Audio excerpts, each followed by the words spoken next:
उत्तर प्रदेश की राज्यपाल आनंदीबेन पटेल ने हाल ही में एक दीक्षांत समारोह में कहा कि हमारे सामने रखा गया है कि कुंभकर्ण तो 6 महीने सोता था और 6 महीने जागता था, लेकिन ये गलत है। कुंभकर्ण एक तकनीकी जानकार था जो 6 महीने तक गुप्त तरीके से अपनी यंत्रशाला में यंत्र बनाया करता था।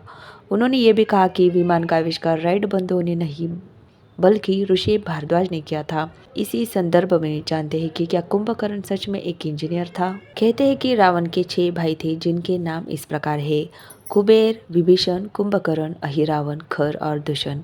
खर, दूषण, कुंभिनी, अहिरावण और कुबेर रावण के सगे भाई बहन नहीं थे। विश्वासरावा की दूसरी पत्नी कैकसी से रावण, कुंभकर्ण, विभीषण और शूर्पणखा पैदा हुई थी। ऐसा कहीं पर भी स्पष्ट उल्लेख नहीं मिलता कि कुंभकर्ण 6 माह नहीं सोता था।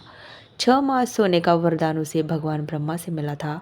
हालांकि यह जरूर कहीं न कहीं मिलता है कि कुंभकर्ण और उसकी पत्नी दोनों ही यंत्र बनाने में रुचि रखते थे।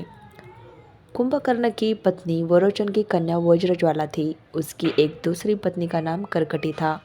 कुंभपुर के महोदर नामक राजा की कन्या तड़ितमाला से भी कुंभकर्ण का विवाह हुआ।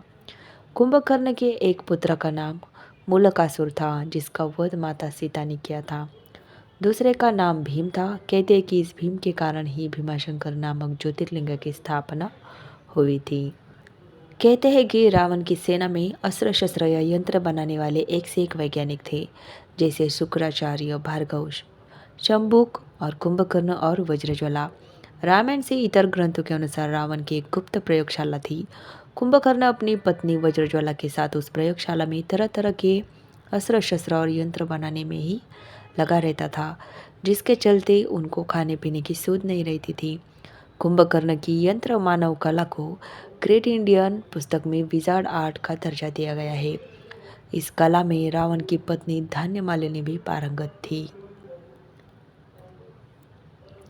ऐसी भी मान्यता है कि रावण का भाई कुंभकर्ण 6 महीने के बाद एक दिन जागता और भोजन करके फिर से सो जाता था, क्योंकि इसने ब्रह्मा जी से इंद्रासन की जगह निद्रासन का वरदान मांग लिया था। इसका शरीर विशालकाय था।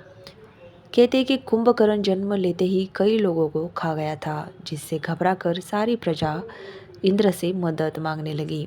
इसके बाद इंद्र और कुंभकर्ण के बीच युद्ध हुआ, लेकिन कुंभकर्ण ने इंद्र को हरा दिया।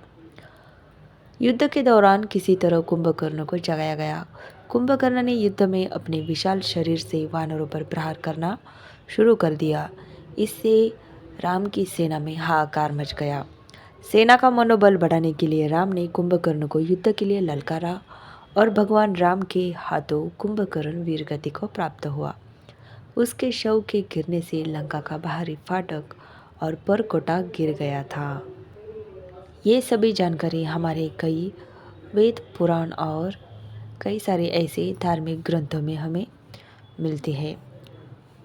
तो वीडियो अच्छा लगे तो प्लीज़ एक लाइक कीजिए, शेयर कीजिए, कमेंट कीजिए और ऐसे ही पौराणिक, धार्मिक, आध्यात्मिक बातों से भरी हुई वीडियोज़ के लिए प्लीज़ चैनल को सब्सक्राइब ज़रूर कीजिए।